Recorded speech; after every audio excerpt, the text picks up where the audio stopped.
اتنا بڑا کام کہ خدا کے خلاف لوگوں کو ابھارنا شروع کر دیا. اب اس کے ساتھ کچھ نہیں ہوگا.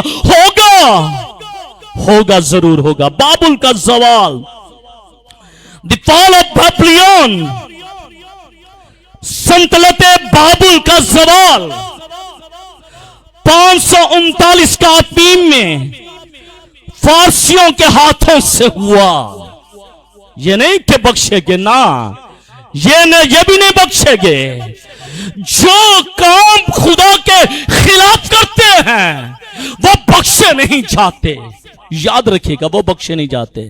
دیکھے گا کتنے سال بیت جانے کے بعد خدا نے فارسیوں کو 539 کا آتمیم میں خدا نے اس شہر کے لیے, ان لوگوں کے لیے خدا نے فارسیوں کا استعمال کیا. اور یہ شہر جو ہے, یہ علاقہ, یہ لوگ, ان کا شرازہ بکھر گیا. یہ تتر بتر ہو گئے, شرازہ بکھر گیا. جب آپ کسی کے لیے شرارت کرتے ہیں تو پھر آپ کس طرح یونائٹ ہو سکتے ہیں؟ نا, یونائٹ تبھی ہوں گے جب آپ کسی کے لیے برکت چاہیں گے. جب آپ کسی کے لیے برکت نہیں چاہیں گے, آپ تتر بتر ہو جائیں گے. آپ کا شرازہ, آپ کا خاندان, آپ کی زندگیاں, آپ کے بچے وہ تتر بتر ہو جائیں گے, وہ بکھر جائیں گے. ان کا شرازہ بکھر جائے گا. ایک کا منہ مشرق اور دوسرے کا منہ مغرب کی طرف ہو جائے گا. شرازہ بکھر جائے گا. اس لیے خدا کے خلاف, خدا کے کام کے خلاف کبھی کھڑے نہ ہوئے گا. یاد رکھے گا, خدا کے کام کے خلاف کبھی کھڑے نہ ہوئے گا. یاد رکھے گا, انہوں نے کیا اور خدا نے فارسیوں کو ان کے خلاف کھڑا کر دیا. اور جیسا خدا نے یہ سایہ نبی کی معرفت کہا تھا, اس شہر کی جو شان و شوکت ہے, اس شہر کی جو شان و شوکت ہے, دوبارہ کبھی بحال نہ ہو سکی. دوبارہ کبھی بحال نہ ہو سکی. بھائی وجہ کیا ہے؟ What is cause behind this curtain? اس پردے کے پیچھے کیا ہے بھائی؟ اسی لیے تو ان کی شان و شوکت جو ہے وہ بحال نہ ہو سکی, کیونکہ انہوں نے خدا کے لوگوں کے اس ذہان کو خدا کی تنویر سے اٹھا کر ابلیس کے ہاتھوں میں ان کے ذہان کو دے دیا تھا کہ آؤ آئیڈل ورشپ کرو, آؤ بت پرستی کرو. تو جب انہوں نے کیا تو پھر ان کے ساتھ بھی تو کچھ ہونا تھا نا. تو پھر ان کی شان و شوکت وہ بحال نہ ہو سکی. صدام حسین نے بھی اسے بحال کرنے کی بڑی کوشش کی کہ چلو میں بابل کو بحال کرتا ہوں, میں ریسٹور کرتا ہوں. لیکن میرے عزیزو یاد رکھیے گا, یہ بات اس کے اپنے حق میں بہتر نہ ہوئی. یہ بات اس کے اپنے حق میں بہتر نہ ہوئی. ایک طرف خدا کہتا ہے کہ آج کے بعد تیری شان و شوکت کبھی بحال نہیں ہوگی, دوسری طرف ایک شخص اٹھتا ہے اور اس کو بحال کرنے کی کوشش کرتا ہے. خدا کہتا ہے کہ نہیں, اور وہ شخص وہ کھڑا ہوتا ہے اور اس کو بحال کرنے کی کوشش کرتا ہے. تو کیا وہ کر سکتا ہے؟ He can do it. وہ کر سکتا ہے کہ نہیں کر سکتا؟ وہ نہیں کر سکتا, کیونکہ یہ نظام قدرت, یہ خدا کا فیصلہ ہے. یہ خدا نے لکھ دیا ہے کہ تیری شان و شوکت پھر کبھی بحال نہ ہوگی. صدام حسین نے بھی کوشش کی لیکن بحال نہ ہو سکا. تو چنگا نہیں, اچھا نہیں کہ آپ وہ کام ہی نہ کرے جس سے آپ کی شان و شوکت چاہتی رہے, جس میں آپ کا وقار, جس میں آپ کا معیار, وقار بھی اور معیار بھی وہ جاتا رہے. اچھا نہیں کہ وہ کام نہ کیا جائے. اس لیے ضرورت ہے کہ ہمیں نہ تو وہ کام اور نہ وہ فعل کرنے کی ضرورت ہے جس میں ہمارا اپنا معیار, اپنا وقار ہی گر جائے. پھر جو مرضی آ جائے, اگر خدا نے اسے کہہ دیا ہے نا کہ بھائی تیری شان و شوکت ختم ہو گئی ہے, تو پھر یاد رکھیے گا اس کی شان و شوکت پھر ختم ہی رہے گی. پھر جو مرضی آ جائے, جو مرضی آ جائے اس کو وہ بحال نہیں کر سکتا. یاد رکھے گا, اس کو کوئی بحال نہیں کر سکتا, مگر یہ بات اس کے لیے حق میں, اس کے حق میں بہتر نہ ہوئی. کس کے حق میں؟ صدام حسین کے حق میں بہتر نہ ہوئی. اس کی بادشاہت کا چراغ بجھ گیا, اس کی بادشاہت کا چراغ بجھ گیا, اور اس کی وہ ساری کوششیں بے سود ہو گئی. آل ان وین, آل ان وین, ساری کی ساری جو کوششیں ہیں وہ بے سود ہو گئیں, اور اس نے خدا کے مقررہ کردہ منصوبے کے برخلاف انجام دینا چاہا تھا. ختم ہو گئی ساری چیزیں. بابل کا زوال شروع ہو گیا, بابل کا زوال شروع ہو گیا. وہ گر پڑا, وہ گر پڑا. کیوں؟ کیونکہ وہ خدا کے سسٹم کے خلاف چلا تھا. بابل کا شہر ظاہری وجود تو مٹ گیا, بابل کا شہر جو ظاہری وجود تھا وہ مٹ گیا, وہ ختم ہو گیا, وہ جاتا رہا. مگر بابلی نظام, یاد رکھے گا, لیکن بابلی نظام جو ہے آج بھی کسی نہ کسی شکل میں موجود ہے. ظاہری شان و شوکت تو ختم ہو گئی, سب کچھ مٹ گیا, فنا ہو گیا, دفن ہو گیا, لیکن کسی نہ کسی طریقے سے بابلی نظام آج بھی اس کی شکل باقی ہے. مخلوط نظام جس کو ہم مکسڈ سسٹم کہتے ہیں, مخلوط شادیاں, اب آپ کو سمجھ آ گئی ہوگی. مخلوط شادیاں یعنی کہ مکسڈ شادیاں, ٹھیک ہے. آپ کسی مذہب سے اور تعلق رکھتے ہیں, بیٹی کسی اور مذہب سے تعلق رکھتی ہے, اس کو مکسڈ میرج کہا جاتا ہے, مخلوط شادیاں. اسی طرح مخلوط نظام نے بھی خدا کے خلاف سرکشی اور مالی و مادی ہوس کی کوکھ سے جنم لے لیا. وہاں پر جو سکہ رائج تھا, وہاں پر جو کام ہو رہا تھا وہ بت پرستی ہو رہی تھی. اور جب بت پرستی ہو رہی تھی تو کچھ چھوٹے چھوٹے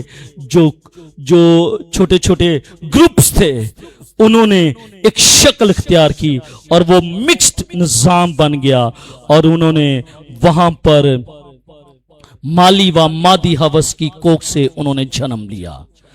فرشتہ اعلان کرتا ہے, فرشتہ پروکلیم کرتا ہے کہ حرام کاری کی بنیاد پر قائم کردہ نظام ہے یہ. وہاں پر حرام کاری, وہاں پر بت پرستی, یعنی یہ خالصتاً ایسے لوگوں پر مشتمل نظام ہے جو اپنی اپنی خواہشوں کی تکمیل میں پھنسے ہوئے ہیں.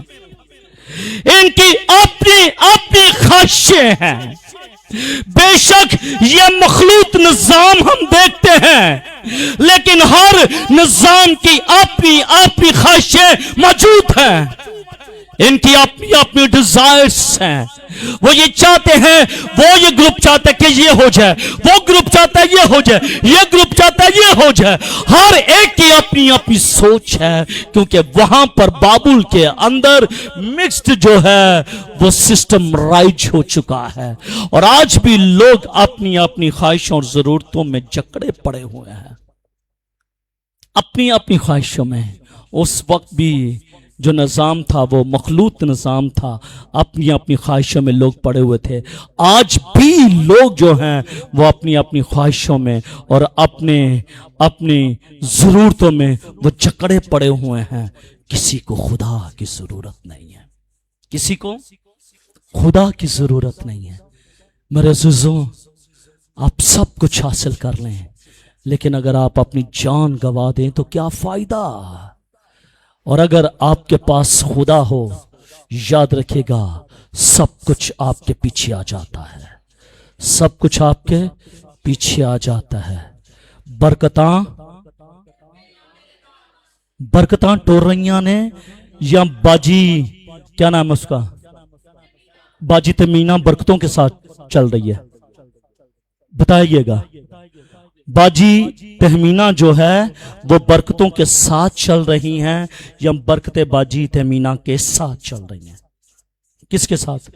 بولیے گا، گونگے ہو گئے یار، ہمارے چرچ میں ایک ہی گونگی ہے اور گونگے نہیں ہیں، باقیوں کے ساروں کی زبان ہے، بھائی بولیں، ہے زبان، بولیں، پھر برکتیں باجی کے ساتھ چل رہی ہیں یا پھر باجی برکتوں کے ساتھ چل رہی ہے؟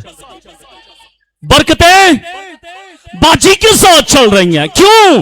کیونکہ اس نے اپنا دل خدا کے ساتھ لگایا ہے، کیونکہ اس نے اپنا دل خدا کے ساتھ لگایا ہے۔ پچھلے ویک میں ایک دوست کے ساتھ آ رہا تھا تو ہم بات کر رہے تھے، میں نے کہا یار اس کے خلاف بڑے پروپوگنڈے ہوئے، باجی کے خلاف فیس بک پر بھی بڑا کچھ چلا ہے، لیکن کلام مقدس میں لکھا ہے عزت تیری وداوے گا یعقوب کا خدا، عزت تیری وداوے گا یعقوب کا خدا۔ میں نے ریئل میں دیکھا اپنی آنکھوں سے، برکتیں اس کے ساتھ چل رہی ہیں، برکتیں اس کے ساتھ چل رہی ہیں، لیکن جو اس کے خلاف تھے میں نے ان کو اپنی نظروں سے دیکھا ہے، وہ پیچھے پیچھے چلتے ہیں، جی سر آپ ادھر بیٹھے ہیں، جی سر وہ پلیٹ میں نے خود دیکھا لاسٹ ٹائم، پلیٹ دے رہے ہیں، سر آپ پلیز کھانا کھائیں، پانی سر میں پانی منگواتا ہوں، وہ کھڑے ہیں، وہ برکتوں کے پاس کھڑے ہیں، برکتوں کے پیچھے بھاگ رہے ہیں۔ جب آپ خدا کے ساتھ نہیں چلیں گے آپ برکتوں کے پیچھے بھاگیں گے، جب آپ خدا کے ساتھ چلیں گے برکتیں آپ کو فالو کریں گی، آمین، برکتیں آپ کو فالو کریں گی۔ اس لیے کوشش یہ کریں کہ آپ خدا کے ساتھ چلیں، برکتیں آپ کے پیچھے چلیں گی۔ فرشتے نے 2 دفعہ یہ بات کہی تھی کہ گر پڑا، دوہرا زور ریپیٹیشن کی گئی ہے، اس بات کی طرف اشارہ ہے کہ مصیبت کا دور شروع ہو چکا ہے، اور مصیبت کا دور 7 سالہ دور ہے، اور اس 7 سالہ دور کے وسط میں درمیان میں ہوگا کیا؟ مذہبی جو نظام ہے وہ گر پڑے گا۔ مصیبت کے بڑے نظام میں، مصیبت کے بڑے دور میں، 7 سالہ دور میں جب درمیان کا وقت آئے گا، 3.5 سال کا جب دور آئے گا تو مذہبی حکومتیں وہ جاتی رہیں گی، مذہبی ریاست ختم ہو جائے گی، اور پھر جب اگلا دور ہوگا، وقت سے لے کر آخر تک کا دور ہوگا، تو پھر لکھائی یہ کہتا ہے اور مفسرین یہ کہتے ہیں کہ جو ان سا آخری دور ہوگا 3.5 سال کا، اس میں سیاسی نظام جو ہوگا، روم کا سیاسی نظام جو ہوگا وہ ختم ہو جائے گا، کیونکہ 18ویں باب میں سیاسی نظام کی بات کی ہے، 17ویں باب میں مذہبی نظام کی بات کی ہے۔ پہلے دور میں 3.5 سالوں میں مذہبی نظام ختم ہوگا، اور بعد میں 3.5 سالوں میں وہ سیاسی نظام ختم ہو جائے گا۔ کلام اس بات کی شہادت دیتا ہے۔ یاد رکھیے گا میرے عزیزو، بے شک بابل کا اصلی شہر مصیبت کے زمانے میں، اب دیکھیے گا ایک اور بات، تیسری بات، بابل کا جو اصلی شہر، حقیقی شہر ہے، وہ مصیبت کے زمانے میں دوبارہ بحال ہوگا۔ مصیبت کے دور میں جب میں اور آپ آسمان پر چلے جائیں گے، خدا کے پاس چلے جائیں گے، ایک نظام پھر شروع ہوگا، اور پھر اس دور میں مصیبت کا جو دور ہوگا 7 سالہ دور ہوگا، اس دور کے آخر میں کلام یہ کہتا ہے کہ آخر میں دوبارہ بحال ہوگا، لیکن سدوم اور عمورہ کی طرح اچانک اور کلی طور پر تباہ کر دیا جائے گا۔ بحال ہوگا، رہے گا نام صداتی کر۔ فیصلہ کیا ہو چکا ہے؟ فیصلہ کیا ہو چکا ہے؟ فیصلہ یہ ہو چکا ہے کہ گر پڑا بابل کا شہر، گر پڑا۔ جتنے مرضی اس کو اٹھانے کی کوشش کریں، لیکن خدا نے کہہ دیا گر پڑا، پھر وہ گرا ہی رہے گا۔ اس لیے کوشش کریں کہ اپنی زندگی میں کچھ ایسا نہ کیجیے گا کہ پھر آپ خدا کی نظر سے دور چلے جائیں۔ خدا معاف کرتا ہے، ہزاروں بار، لاکھوں بار معاف کرتا ہے۔ خدا ہے نا، ایسا نہ ہو کہ آپ کی زندگی میں بھی کچھ ایسا ہو جائے کہ پھر خدا یہ آپ سے کہہ دے گر پڑا گر پڑا، آپ گر پڑے۔ اس لیے یاد رکھیے گا، کبھی ایسا موقع اپنی زندگی میں نہ آنے دیجیے گا۔ اسے موبائل لے لیجیے گا۔ آخری بات، اسے بتائیں کہ اس کا باپ کیا کر رہا ہے، دکھائیں اس کو۔ آخری بات، بابل کی حرام کاری، بابل کی حرام کاری۔ پہلی چیز میں نے بابل کی تاریخ میں نے بتائی، دوسری بات بابل کا زوال بتایا، تیسری اور آخری بات بابل کی حرام کاری، بابل کی حرام کاری۔ بائبل مقدس میں دیکھیے گا یہی لکھا، گر پڑا بڑا شہر گر پڑا۔ اب دیکھیے گا، جس نے اپنی حرام کاری، یعنی کہ بابل نے حرام کاری کی ہے، جس نے اپنی حرام کاری کی، غضبناک میں جو ہے وہ تمام قوموں کو پلائی ہے، تمام قوموں کو پلائی ہے، حرام کاری کی مہ پلائی ہے اس نے۔ تو اس شخص نے، اس شہر نے تمام قوم کو حرام کاری کی مہ پلائی ہے، تو یہ بچ پائے گا؟ پھر اس کے لیے یہی ورڈ استعمال ہوئے نا جو فرشتے نے کہ گر پڑا گر پڑا گر پڑا۔ نوح کے طوفان کے بعد بابل شیطانی عمل اور کاروبار کا مرکز بن گیا تھا۔ کاروبار بڑا وسیع کے ساتھ ہو رہا تھا، کاروبار بڑی وسعت کے ساتھ چل رہا تھا، اور شیطانی عمل بھی ساتھ ساتھ چل رہا تھا۔ دونوں کام، شیطانی عمل بھی ہو رہا تھا، کاروبار بھی بڑھ رہا تھا۔ کہاں پر؟ بابل کے اندر دونوں کام ہو رہے تھے۔ وہاں بت پرستی کا خاص نظام شروع ہو چکا تھا، ایک سسٹم بن چکا تھا، سیکل رائٹس ہو چکا تھا، یہ نظام بت پرستی کا رائج ہو چکا تھا۔ کون کون تائی لینڈ میں گیا ہے؟ تائی لینڈ میں کون کون گیا ہے؟ آپ گئے ہیں؟ ایک ہی شخص آپ گئے ہیں، دوسرا میں گیا ہوں۔ وہاں پر بھی ایک نظام ہے نا، وہاں بھی لا پاس ہوا ہے، وہاں پر بھی ایک قانون پاس ہوا ہے کہ آپ اڈلٹری کر سکتے ہیں۔ ایسا ہی ہے، آپ اڈلٹری آزادی کے ساتھ کر سکتے ہیں۔ چھوٹی چھوٹی دکانیں، چھوٹے چھوٹے گھر، جیسے ہماری یہ دکانیں ہیں، ہم یہاں سے سودا لیتے ہیں، کھانے پینے کی چیزیں لیتے ہیں، ہم پر کوئی پابندی نہیں ہے کیونکہ ہم نے پیسے دینے، چیز لینی ہے۔ وہاں پر تائی لینڈ کے اندر یہ نظام ہے، قانون نے پاس کیا ہے کہ آپ اڈلٹری کر سکتے ہیں، آپ پیسے دیں اڈلٹری کریں، آپ اپنے گھر چلے جائیں۔ میں نے خود دیکھا، بازاروں میں گلیوں میں دیکھا، میں نے خود دیکھا، ایسا ہی ہے۔ No one can check you, no one can stop you. آپ کر سکتے ہیں، جو آپ کا جی چاہے آپ پیسے دیں، آپ کر لیں، بات آپ کے پاس ہونے چاہیے، بات ہے تو سب کچھ کر سکتے ہیں آپ، ٹھیک ہے۔ جس طرح اس نظام کے اندر اڈلٹری جو ہے وہ قانونی طور پر رائج ہے، اسی طرح بابل کے شہر میں، بابل کے علاقے کے اندر جو بت پرستی تھی وہ بھی رائج السکہ تھی، اس کو بھی قانون نے نافذ کیا ہوا تھا کہ آپ بت پرستی کر سکتے ہیں، جو ارد گرد کی سب قوموں کو مختلف ناموں کے تحت برآمد کیا گیا ہے، اور یہ نظام تمام دنیا میں ایک خاص حکمت عملی کے تحت پھیلتا ہی گیا۔ یہ نظام یہ جو سسٹم تھا یہ رکا نہیں، یہ پھیلتا گیا تاکہ یہوہ کا علم اور پرستش تباہ برباد ہو جائے، ختم ہو جائے۔ ان کا پرپس یہ تھا کہ یہوہ خدا کا علم مٹ جائے، یہوہ خدا کا نام اور اس کی پرستش لوگوں کے اذہان سے ختم ہو جائے۔ بالا کوٹ کے لوگوں نے چوٹی پر لکھ دیا تھا، کیا لکھا تھا؟ ہم راج کریں گے کوساروں پر۔ کیا ہوا؟ طوفان آ گیا، زلزلہ آ گیا، سب ختم ہو گیا۔ کلام کیا کہتا ہے کہ راج کون کرے گا؟ راج خدا کرے گا۔ راج کون کرے گا؟ خدا کرے گا۔